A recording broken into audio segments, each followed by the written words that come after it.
അറിവിൻ്റെ പുതിയ ആകാശം. Vidyageetham school radio, government higher secondary school, Sreekandapuram. ഇന്നത്തെ ഈ എപ്പിസോഡിലേക്ക് ഏവർക്കും ഹൃദ്യമായ സ്വാഗതം. ഇന്ന് നിങ്ങളോടൊപ്പം ചേരുന്നു ഞാൻ അമയ കെ.വി.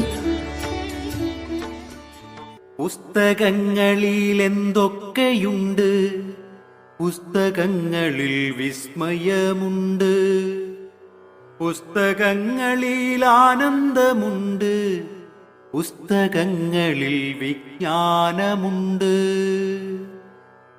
പുസ്തകങ്ങളിൽ എന്തൊക്കെയുണ്ട്. എല്ലാ വർഷവും ഏപ്രിൽ 23 ലോക പുസ്തക ദിനമായി ആചരിക്കുന്നു. വിശ്വസാഹിത്യത്തിലെ അതികായരായ ഷേക്സ്പിയർ, മിഗ്വൽ ഡി സെർവാൻഡസ്, ഗാർസിലാസോ ഡെ ലാ വെഗ എന്നിവരുടെ ചരമദിനമാണ് ഏപ്രിൽ 23. ഈ മഹാന്മാരോടുള്ള ആദര സൂചകമായാണ് ഈ ദിനം ലോക പുസ്തക ദിനമായി ആചരിക്കാൻ 1995 യുനെസ്കോ പൊതുസമ്മേളനത്തിൽ തീരുമാനിച്ചത്.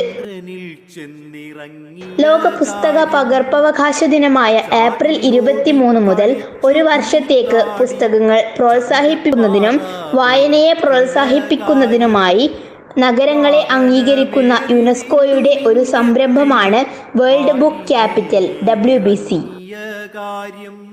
യുനെസ്കോ വേൾഡ് ബുക്ക് ക്യാപിറ്റൽ എന്ന് നിയോഗിക്കപ്പെട്ട നഗരങ്ങൾ എല്ലാ പ്രായത്തിലുമുള്ള വായനാ സംസ്കാരം പ്രോത്സാഹിപ്പിക്കുന്നതിനും യുനെസ്കോയുടെ മൂല്യങ്ങൾ പങ്കിടുന്നതിനും ലക്ഷ്യമിട്ടുള്ള പ്രവർത്തനങ്ങൾ നടത്തുന്നു. വേൾഡ് ബുക്ക് ക്യാപിറ്റൽ പ്രോഗ്രാം സ്ഥാപിക്കുകയും 2001 മാഡ്രിഡിനെ ആദ്യത്തെ WBC നഗരമായി നാമകരണം ചെയ്യുകയും ചെയ്തു. UNESCO, international publishers association, international federation of library associations and institutions എന്നിവരടങ്ങിയതാണ് ഉപദേശക സമിതി. നഗരങ്ങൾ തുറന്ന ആകാശത്തിന് കീഴിൽ സജീവമായ വായനകൾ നടത്തുന്നു.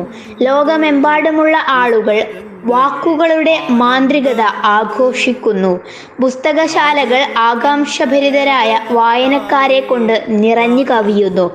ലൈബ്രറികൾ പ്രത്യേക സ്റ്റോറി സമയം പ്രവർത്തിക്കുന്നു. എല്ലാവരും സോഷ്യൽ മീഡിയയിൽ അവരുടെ പ്രിയപ്പെട്ട പുസ്തകം പങ്കിടുന്നു. കഥകൾ നമ്മയെല്ലാം ഒന്നിപ്പിക്കുന്ന ദിവസമാണിത്. പുസ്തകങ്ങൾ, രചയിതാക്കൾ എന്നിവയ്ക്കായി സമർപ്പിച്ചിരിക്കുന്ന ഒരു പ്രത്യേക ദിനമാണ് ലോക പുസ്തക ദിനം. സാഹിത്യപരമായ പ്രാധാന്യം കണക്കിലെടുത്തും വായനയുടെ ആനന്ദം പര്യവേക്ഷണം ചെയ്യാൻ എല്ലാവരെയും പ്രോത്സാഹിപ്പിക്കുന്നതിനുമാണ് ഈ ദിവസം തിരഞ്ഞെടുത്തത്. സാംസ്കാരികവും സാമൂഹികവുമായ പുരോഗതിക്ക് എഴുത്തുകാരുടെ സംഭാവനകളും ഇത് അംഗീകരിക്കുന്നു. ആനന്ദമേകും എത്ര എത്ര കഥകളുണ്ടെന്നോ, പുസ്തകങ്ങളിൽ ആനന്ദമേറും എത്ര എത്ര കഥകളുണ്ടെന്നോ. ഇതോടെ ഇന്നത്തെ എപ്പിസോഡ് ഇവിടെ അവസാനിക്കുകയാണ്. ശബ്ദ സംയോജനം, നിർവഹണം രാജീവ് MK. കൂടുതൽ അറിവുകളും വിശേഷങ്ങളുമായി ഞങ്ങൾ വീണ്ടും എത്തും. അതുവരെ വിദ്യാഗീതം സ്കൂൾ റേഡിയോയുടെ പ്രിയ ശ്രോതാക്കളെ, നിങ്ങൾക്ക് നന്ദി, നമസ്കാരം.